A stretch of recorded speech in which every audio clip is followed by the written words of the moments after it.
ధాన్యం కొంటలేరు, ఆగమై చివరికి ధాన్యం కుప్పల మీదనే ఆత్మహత్య చేసుకుంటా ఉన్నారు.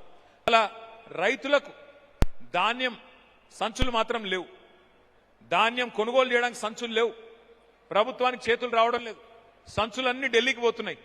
ఇక ఢిల్లీకి ఏడికి పోతున్నాయి నాకంటే బాగా మీకు తెలుసు. రైతు బంధు బంద్ అయింది, రాహుల్ బంధు మాత్రం బ్రహ్మాండంగా నడుస్తున్నది. రాహుల్ బంధు పథకం రైతులకేమో ఖాతాలో డబ్బులు పడతలేవు, రాహుల్ గాంధీ గారి ఖాతాలో మాత్రం టింగ్ టింగ్ టింగ్ అనుకుంటే డబ్బులు బ్రహ్మాండంగా పడుతున్నాయి. ఎందుకంటే అట్లా నడుస్తున్నది ఇవాళ ప్రభుత్వం. గూండాగిరి, దౌర్జన్యాలు, కబ్జాలు, భూములు, సెటిల్మెంట్లు నడుపుతున్నది ప్రభుత్వం కాదు, ఒక మాఫియా నడుపుతా ఉన్నాడు రేవంత్ రెడ్డి. ఆ మాఫియాలో ఒక పిల్ల నాయకుడు ఇక్కడ మీ దగ్గర కూడా ఇక్కడ ఒకడు ఉన్నాడు. అందుకే నేను అనేది ఎవరికి భయపడే అవసరం లేదు. తప్పకుండా గట్టిగా నిలబడదాం, గట్టిగా కొట్లాడదాం. అవసరమైతే ఈ సమిష్టి బలం చూసిన తర్వాత ఎవరైనా సరే తప్పకుండా మళ్ళీ మీకు భయపడవలసిన పరిస్థితి వస్తుంది.